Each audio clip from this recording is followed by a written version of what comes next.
forecast Miami, and you take a look at this and you're like, oh boy, I mean, are we going to catch a break? Yes and no. We've got a very stormy forecast for Miami, and we've had a lot of rain recently. It's not necessarily every moment of the day, but you look at this right through the afternoon. Starting at about 3 o'clock, you are in and out of the storms, some of them bringing some very heavy rainfall, lightning, of course, a risk as well. And we've got about 1 to 2 inches of rain possible in numerous spots across Florida. Now, it is really hard to predict exactly who's going to get 1 to 2 inches versus 1 inch. You know the nature of Florida's thunderstorms and Florida convection, but there will be pockets of that and pockets of even heavier amounts where we get those storms to just sit and have that potential to dump some really heavy rainfall rates, which can lead to some urban flooding. Something we got to watch out for. We still have this front stretch out across the area. Pretty active zone over the past few days, and will continue to be so with this front right here. So, we're going to be watching the showers continuing today, tomorrow, really focused on central and South Florida. I mean, especially South Florida, to see this greater increase in coverage down there because you have a combination of the front and you get those sea breeze thunderstorms going and everything kind of adds up. Now, by the time we get into Friday, we're going to start to see the front make a move and an area of low pressure developing here off the southeastern coast. So it kind of steals the show from Florida. Yep. And so there'll be less activity then. We'll get a little bit of a break there over the Florida Peninsula. Maybe you get more opportunity to perhaps get to the beaches or play some golf or do whatever you want to do here on your weekend. Right now, mostly everything offshore. Still a very nice morning up here along the Florida Panhandle, although not as cool as it has been and not as lack of humidity as we've had lately, so we do have sort of that returning. The areas to watch for the heavy rainfall, central South Florida through tomorrow morning, and Orlando and Tampa, you're both in it, but all the way down here through the Miami and Fort Lauderdale areas. Then Thursday into Friday, we're going to watch along the coast, and that's kind of a sign of what's to come, because now we're going to see that system off the coast start to take over and kind of pull all the moisture in. It has been wet. Over the last 7 days, we've seen more than 5 or 8 inches of rainfall in pockets. And so now when you just add more on top of that, it does lead to that risk of flooding and flash flooding. And last thing here, I just want to show you how the chance of rain expands more all across Florida. So it's not just a South Florida thing here. There's more rain chances coming in for the next 2 days, Alex. The storm reports here across the area. Up in Kansas, it was hail. Ensign coming in with 1 3/4 inch size hail. In Childress, Texas, we had 2.5 inch size hail. So now we're talking tennis ball, baseball size hail up in that area. Tipton, we saw winds of 74 miles per hour down here. So this is a line of storms that brought very gusty winds all the way down to Goodlet as well, with 68 mile per hour winds. And of course, in the Oklahoma City area, you heard that thunder there. Plenty of storm reports to go along with it. Now, today's risk area is east of there, and the risk is not as high as it was yesterday, but still there. And so we've got places like Fort Smith and down towards Texarkana and Sulphur Springs in Texas with that chance. Nothing has really changed that much in the atmosphere in terms of the players. We still have our surface low. The front's kind of been stationary. Watching the winds. The winds are going to be the big factor, the upper level winds and the energy that comes with the stronger winds, especially as we get into the weekend. So for now, we'll keep an eye on that chance for some thunderstorms out there that may go severe. This morning, it's been all about the heavy rain and the lightning as our biggest risks here. And so this is the overnight cluster that ended up developing. And we see that lightning along with it that is tracking east across Oklahoma, heading not too far from Texarkana. We'll watch that rain this morning. Again, that could bring some heavy rain concerns with flooding issues, watching ponding of water on the roadways and just roads getting slick because of that. And then we see that continuing through at least the early afternoon. But then new thunderstorms may develop in that area. And now we've got ground that is saturated, and so always worry about any kind of flooding concerns if the rain really gets heavy there. Tomorrow's risk area goes back a little bit, back into the high plains, Valentine, Nebraska, all the way down through Midland, Texas. And we're going to watch all modes of severe weather there, but everything actually ramping up as we get into the weekend. So that's your early heads up for how things are going to evolve, Alex. We keep it right here in the heartland. Yeah, we certainly do. That's very cool. You can always share your pictures, Absolutely, yeah. The Milky Way is hard to photograph, though.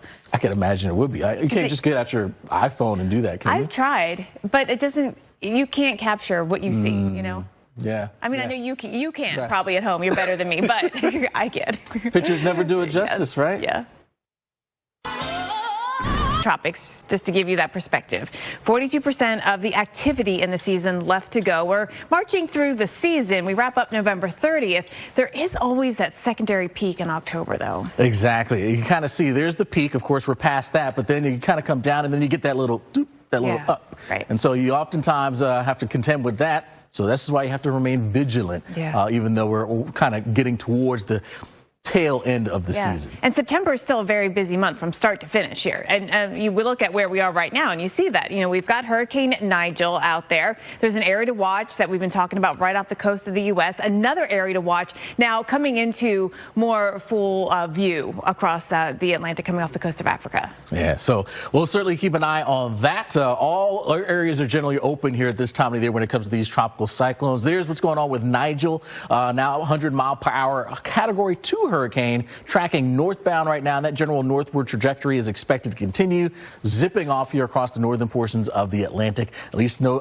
impacts to land masses here in the near term. I find it interesting, though, that that's going to tangle up with the front out there that kind of lingers back and is what's going to help spawn perhaps this other area to watch. It's all so connected. It's so interesting. Here, we'll get to that. But we are looking at Nigel and tracking it. It'll become extratropical and maybe impact Iceland. Yeah, we'll see. Yeah. We will be keeping an eye on the tropics until hurricane season comes to a close at the end of November. So there's always time to make sure you know the facts about tropical weather. Yeah, we're no doubt setting the record straight on some hurricane myths. Here's meteorologist Paul Goodlow. Versus Marco Island. Similar weather. Yes.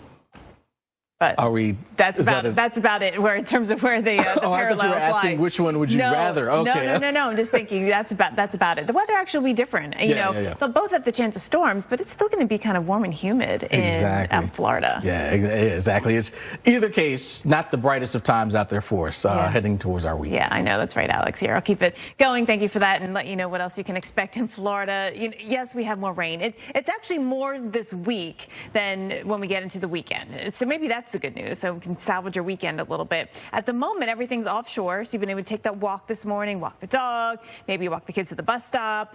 We do have pretty good weather at the moment, but we'll see showers and storms move in, and you can see they're offshore, both on the East Coast as well as off of the West Coast, there of the Gulf of Mexico. We'll be watching through the afternoon, showers and storms developing, especially South Florida, Central Florida. This is about 8 o'clock tonight, and the model showing us an increased chance of rain around Tampa and up towards Newport Richey, Orlando, and that as well.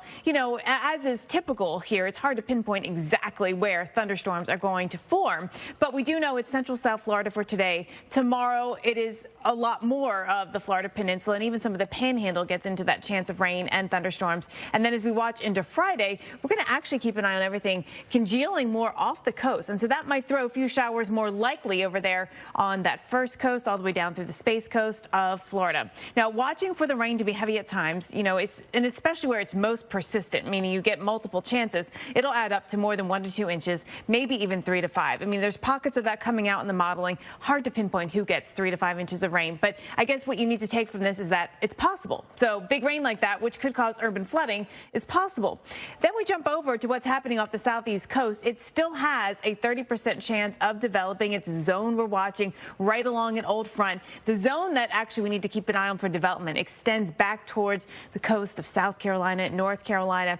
And so, we'll be watching for an area of low pressure potentially. Whether or not it forms, and even if it doesn't, there's still going to be moisture out there and rain that moves in. And I think there'll be a low. It's just how strong will the low be and what kind of low will it be. We have rain chances coming in Friday through Saturday into Sunday, and then again into Monday, stretching right up the eastern seaboard. So some wet times ahead there, Alex. And then back to the plains. We talked about those storms this weekend. You're covering Climate Week here on the Weather Channel as world leaders gather in New York for the UN General Assembly. The climate scientists warn that the world is on track to miss the temperature-lowering target set by the 2015 Paris Climate Accord. Our climate unit Pattern caught up with one UN official who shared the 3 things we need to do to meet our climate goals. Well, you can catch complete coverage of Climate Week NYC on Pattern every day at noon Eastern right here on the Weather Channel. Our own meteorologist Paul Goodlow is going to be at the United Nations today. He's participating in a panel discussion focusing on ways to combat misinformation about climate change. Well, parks is a great way to make memories with your family. And meteorologist Chris Bruin jumped in the first ever Toyota Grand Highlander to spend a day in Sequoia National Park and discover all the beauty that the ancient grand trees have to offer. To go for the day, take your boat in. A lot of folks there just, drop anchor and hang out. Now, luckily, There's no rip current risk out there right now. It's low anyway. Here it's very low, but we do have some thunderstorms in the area, which will definitely put a damper on those plans, and it might be increased a bit around that area. We also do have some areas with high rip current risks, like around St. George Island in Florida, along the entire east coast of Florida, mostly there. We've got a high rip risk, and then on either side of that, a moderate risk. So concern swimming at the beaches. I know it feels like it's been nonstop with this here, but it does actually still present a pretty big concern again today, and will continue into the weekend, because we've got this area, a 30% chance of development that may form something in the tropics. It's a zone that encompasses along the southeastern coast, including coastal areas of South Carolina and even North Carolina.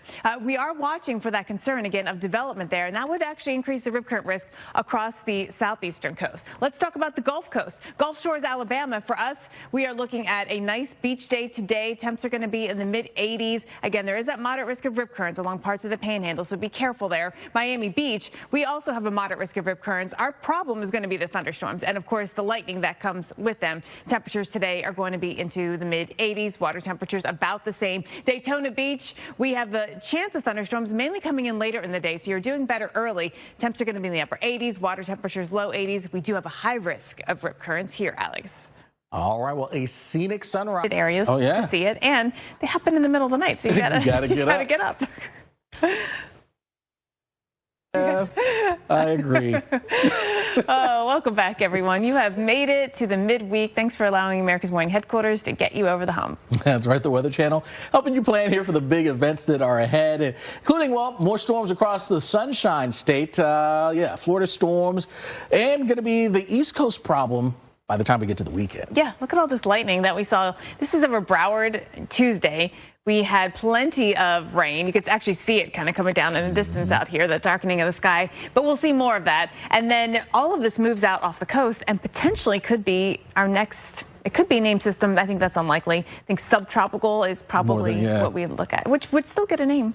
That's a good point. Yeah. So regardless, it's not going to be the best of weekends for some of us here up and down portions of the East Coast. And, of course, in the middle of the country, it's storm clouds that are appearing there on the horizon. Our second severe season starting to kind of ramp up a bit, putting a bit of a damper on fair season. Lots of fairs out there going on now. It's a little early, actually. I'm going to show you some perspective on just how busy it has been here in September. Now, we're also going to be watching the skies on the West Coast, because San Francisco has been having some trouble out here seeing through the haze, the smog. It's actually smoke that you're dealing with. Yeah, so maybe tough to breathe with that smoke that's in the air for you today. So keep that in mind as you head out and about. We do want to break down the stormy times that are ahead. That's in today's September. I mean, it happens. It's not like it's record breaking or anything, but it's, usually October when we get our fronts. However, this front has been hanging out all week, and it's been bringing us showers and thunderstorms. In Miami, it will happen again today, right through the afternoon. You've got thunderstorm chances that start after 2 o'clock and continue right through this evening. So,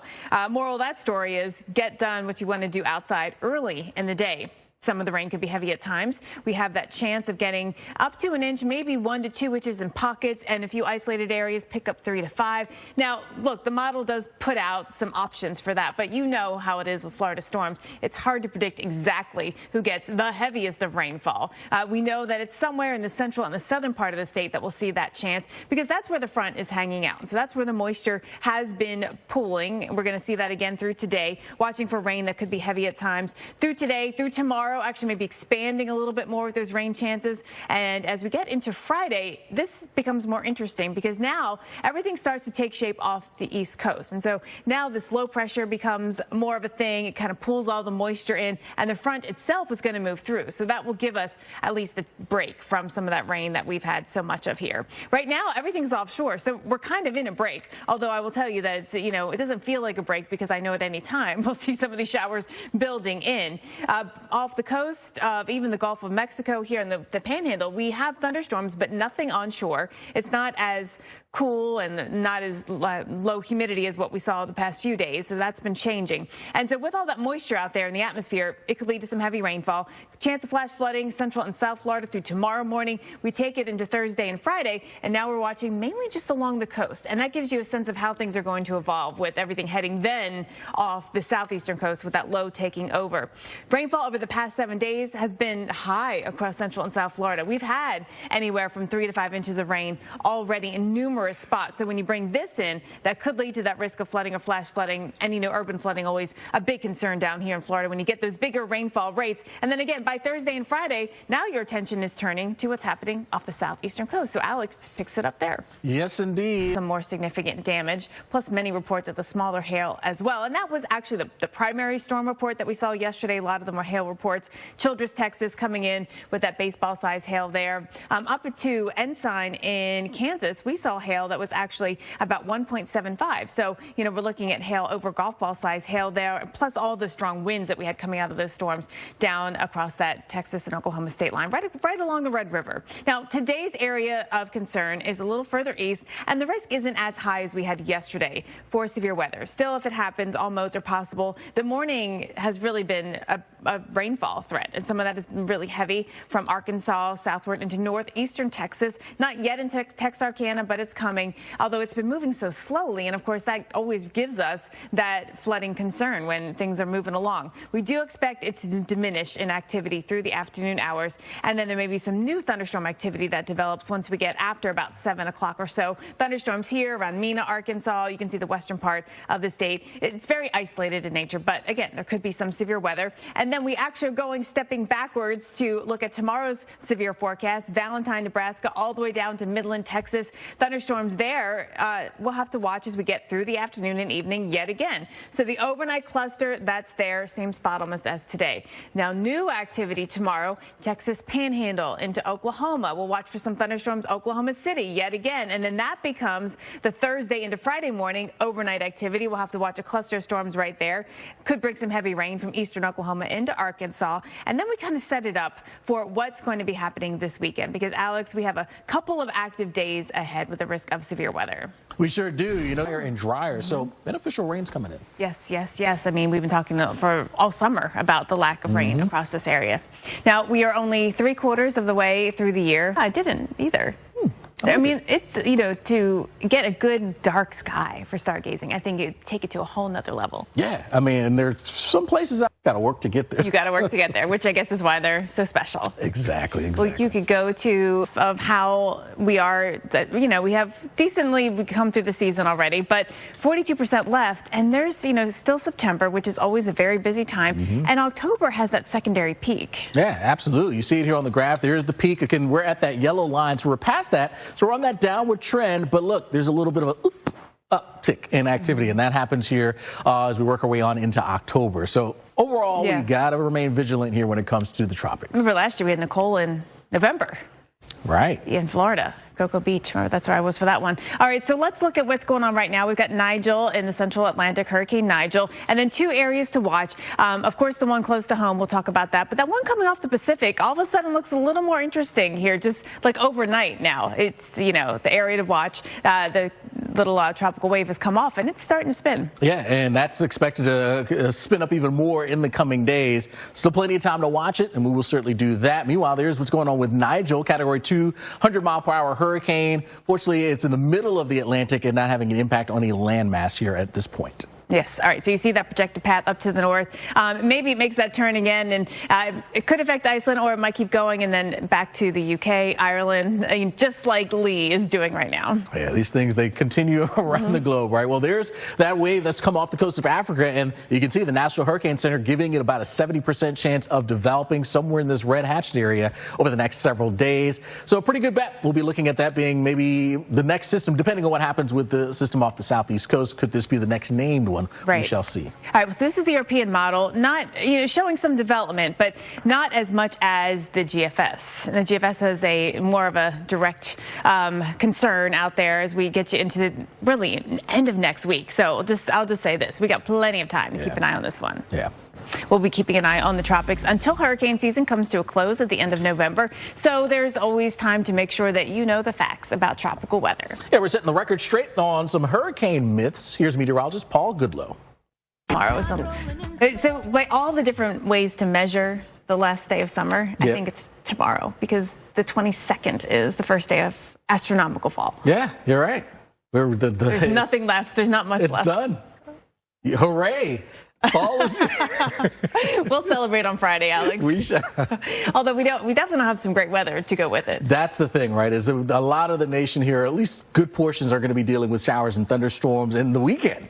We're going to ring in fall, not so great. Yeah, no, you're exactly right here. So I want to show everyone what we are dealing with here. It's not your classic fall weather by any means here. It's not the crisp blue skies, the nice refreshing air. Now, we do have a front that has come all the way down into Florida, but it's hanging out. It's not sweeping through, and it's not necessarily dropping all our dew points, etc. We had that for 1 or 2 days up here in the Panhandle with the lower dew points, the nicer air, and now look at this. We got a thunderstorm not too far from Panama City, just showing us how the atmosphere has gone back to warm and humid. The front is going to be a focus for showers and storms, a lot of it offshore right now. Temperatures have warmed up into the 80s everywhere, mid-80s at that, and dew points are up as well, especially along and just south of the front, which is where we're going to find some of the biggest rainfall potential there. We get you through tonight, maybe then it shifts up here into northern Florida. At least the modeling is showing us that. But, I think it's going to be throughout the peninsula with that chance of showers into tomorrow as well. Now, once we get through Thursday into Friday, though, we got to keep an eye on what's happening here off the southeastern coast here. So keep one eye on that. The other eye looking at your forecast, because West Palm Beach, Fort Lauderdale, Miami, we've got showers and storms. Some could bring some heavy rainfall. All of this today, tomorrow, and then on Friday something happens. The front comes through Florida Keys. We're not completely out of the woods, but most of the rest of us here in Florida are going to see some improvement coming throughout the day on Friday. Until we get there, the rain could be heavy at times. Pockets of 3 to 5 inches of rain is a possibility. But then we have to turn our attention to what's happening here off the coast, because there's an area to watch. That's a 7-day development area outlined in this waffled area. And underneath this, we've put the Gulf, the water temperatures. And you can see the Gulf Stream here, right? Let me draw on white so you can see that better, but right in here. So this is a zone that has very warm sea surface temperatures. It's not until the area gets up here off the coast of maybe northern Virginia, heading off the coast of Maryland, that's where the water temperatures start coming down quite a bit. So there is some opportunity for development. I think the most likely concern over there is going to be the risk of a subtropical storm, sort of a hybrid system, right? But even if it's just a regular low and not tropical at all, it will have some rain chances that could affect your weekend. Friday to Saturday, Saturday to Sunday, moving up the northeast coast and still hanging out in southern New England Sunday into Monday. Alex. All right, Jen. Yeah, absolutely. Well, just 3/4 of the way through 2023, and already the U.S. has set a staggering new record, 23 separate billion-dollar disasters. According to the nonprofit research group First Street Foundation, the fastest growing natural disaster is wildfires. The number of acres burned annually has jumped 68% in just the last 10 years. Now, First Street also discovered that the number of structures destroyed each year has skyrocketed from less than 5,000 in 2010 to more than 10,000 in 2022. And this is all happening as it gets harder for homeowners to be insured. Citizen Policies was created as a last resort for insurers. In Florida, the number of policies has exploded from 500,000 homeowners to 1.3 million in just the last 5 years. Now, the Weather Channel partnered with CBS News to investigate new data that shows how natural disasters are making some insurance unaffordable and in many cases almost impossible to get. CBS senior and national and environmental correspondent Ben Tracy reports. That's very interesting. Yeah, it is. And making matters worse is the number of homes that will be at risk as the earth gets warmer. In Florida alone, the amount of properties at risk for substantial flooding will increase by more than 200,000 over the next 30 years. Now, we're going to have more on this report throughout the day, including a live interview with the First Street Foundation on Weather Underground. That's starting at 1 p.m. You find all those stats in the full report on firststreet.org. Here it's more of a giant sandbar, and it's a cool place to hang out and boat to, for sure. There's a spot for kids and there's a spot for 21 and up here. It definitely seems like a good time. Weather-wise today, you got to watch out for some thunderstorms that might be popping across that zone, but the rip current risk is low in that zone. That's good, I suppose. We look at the rip current risk elsewhere, like around St. George Island and there off the coast of the Florida Panhandle. It's high today. We also have a high rip current risk along the eastern shores here, including around the Space Coast and down through Vero Beach and Melbourne Beach, you've got a high risk of rip currents, ocean pretty churned up. We have an area to watch just off the coast, a 30% chance of development in this. Really seeing more thunderstorm activity recently than we've had there over the past few days. It's an old boundary that's in the area. And what you would need to see for tropical development is an area of low pressure form and the thunderstorms form all around it. And then that ends up taking over and kind of contributes to the fuel source for that low strengthening. So we will see on how that develops. But in the meantime, I want to take you out to some other beaches, just focusing in on the Gulf Coast first. Gulf Shores, Alabama, coming in with temps in the mid-80s. A really nice beach day for you. Water temperatures still in the 80s. I love September along the Gulf Coast. It really is a great time of year to go. The crowds aren't there either, so that works out. Miami Beach, we're looking good until late afternoon. Then we get into thunderstorms here. Lightning, of course, the biggest risk. Otherwise, it's a pretty good beach day. Just got to watch out for the rip current risk, which is actually even higher up here in Daytona Beach. Otherwise, looking good until about the same timing, 4 or 5 o'clock, when thunderstorms do start developing. All right, Alex, take us up the East Coast. How do the beaches look here? Well, keep the comments coming. Yeah, if you have pictures, we'd love to see that too. Next big geomagnetic storm, we got to go. Hoping everything's fine with the bison, Yes, but it would just be an interesting spectacle. That would be a nice experiment to see how that all plays out. Yeah, how do people respond? All right. See how we can plan that out. Welcome back, everyone. You have made it to the midweek. Thanks for allowing America's Morning headquarters to get you over the hump. That's right. The Weather Channel here helping you plan for the big events that are ahead. And yeah, you see the flashes behind us. Stormy conditions. Florida, we've been dealing with that. And that's going to become the East Coast problem by the weekend. Yeah. And so this lightning that we see over Broward on Tuesday, we'll see more of that moving over the waters. We'll watch for an area of low pressure, all the things. We're going to look at that coming up. And we'll see, regardless of what happens, there'll be wind and rain moving into the mid-Atlantic by the end of the week. And it's not just the East Coast. How about the middle of the country? Storm clouds there appearing on the horizon. Our second severe season starting to kind of ramp up a bit. That's going to put a bit of a damper on fair season. Lots of fair falls and fall fairs and festivals going on. It is the season for sure. All right, in San Francisco, we need to check out what's going on here. It's been a bit hazy, to say the least, and that's not the kind of haze you want to go outside in. It's actually wildfire smoke. Yeah, so it's one thing to be hazy, but it's another thing to have to breathe in that smoke, and that unfortunately is what we're having to deal with here for today. Well, we do want to break down the stormy times that are gone. Yes. So let's take a look at things out here with first Miami and your forecast. And this looks like all the other spots across Central and South Florida. Thunderstorm chances start ramping up once we get through the afternoon. After about 3 or 4 o'clock, thunderstorms in the forecast here continuing through the evening. We're just not catching a break. And this is beyond more than just your typical sea breeze thunderstorms. We've got a front across this area, and it's going to add up to some rainfall, perhaps 1 to 2 inches of rain in spots. Locally, there might be 3 to 5 and a few others. It's very difficult to pinpoint who gets the biggest of rainfall. You know how summertime thunderstorms or even early fall summertime or early fall thunderstorms are here in Florida, but we'll see that risk. And we've got the front across the area that will help provide the lift. Showers today, tomorrow scattered, maybe expanding a little more to the north. And then by Friday, an area of low pressure developing along the front will start to take over. We do think there's going to be a low pressure on the front, but what happens to it? Does it develop into anything more than just that? It has been part of the forecast challenge. But let's just focus in on what's happening for you today, tomorrow in Florida, because thunderstorms right now are mainly offshore. There just some down here around Key Largo starting to pop. That's disrupting your plans. Maybe do a little snorkeling out there. Not so quick. We've got thunderstorms in the area.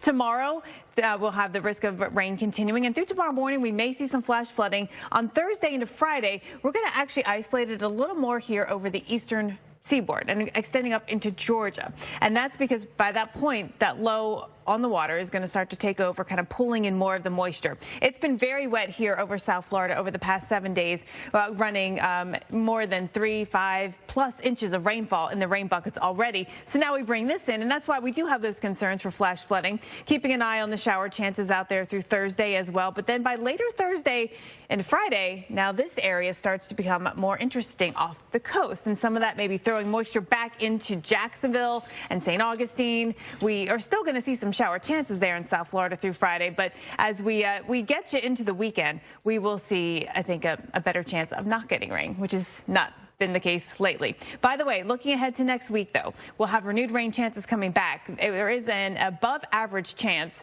of rainfall all across the state of Florida. Alex. Yeah, storm. Lots of hail reports, and we had some strong straight line damaging winds. We had it all. Now we go to Kansas, where Ensign was the spot where we had more bigger than golf ball size hail there. Childress, Texas, 2.5-inch hail. That was the baseball size hail in that area. And we had Goodlet in Texas with 68 mile per hour straight line winds, and Tipton 74 mile per hour straight line winds. So a lot of storms yesterday. The ingredients yesterday were certainly a little bit higher than they are today, but we still do have a risk. And that now is eastern Oklahoma into northern Texas, all the way down to Tyler, Texas, and crossing I-20. We've had thunderstorms ongoing through the overnight. This was the cluster of storms that stretches from Fort Smith all the way down, now in Texarkana and just south of there. So this has brought some pretty heavy rainfall, and there is still some lingering thunder and lightning, as you can see, going on, and lightning always a risk. Now, as we get through the next few hours, that will go away. We'll start to see maybe a few more showers develop here, isolated in nature at first. But once we get into this evening, you see that develop around Mena, Arkansas, maybe over into eastern Oklahoma as well, and some of those could be hail or wind producers. Those are the most likely threats. Tomorrow there's a larger area, but with the same kind of threat level that we're looking at. Valentine in North Platte, Nebraska, all the way down through Kansas, Oklahoma, into Texas, and Oklahoma City and Dallas and Fort Worth, all in that threat area for possible storms. Now we'll see that starting as we get through the day on Thursday. There might be a few showers in the morning. Of course, the overnight stuff kind of left over, like this cluster from Oklahoma into Arkansas. But then watching these thunderstorms in West Texas, Texas Panhandle, and Oklahoma developing as we get through the evening. You see Oklahoma City and Tulsa getting a line of storms coming on through. And it may not be a line. It might just be a big cluster, but will bring with it that threat for damaging winds, the threat for hail, and heavy rainfall all across this area. And then Friday to Saturday, you see how we expand the areas that could see severe storms. Alex, it's going to be a busy weekend. It really is. Yeah, that stretch again on Sunday. The good side to that, though, is we could use some of this rain. It has progressively gotten drier there in the middle of the country. No, that's a good point. We have the extreme drought, actually, and even down to Texas. Well, you may be familiar with all the... Of here, wouldn't it be in northern Alaska where at night it's I see what you're saying. I see what you're saying. Yeah. So, like, where the sun, barely ever sets. Yeah. That'd be a cool sky to see. Yeah. Yeah. I think it would look like day.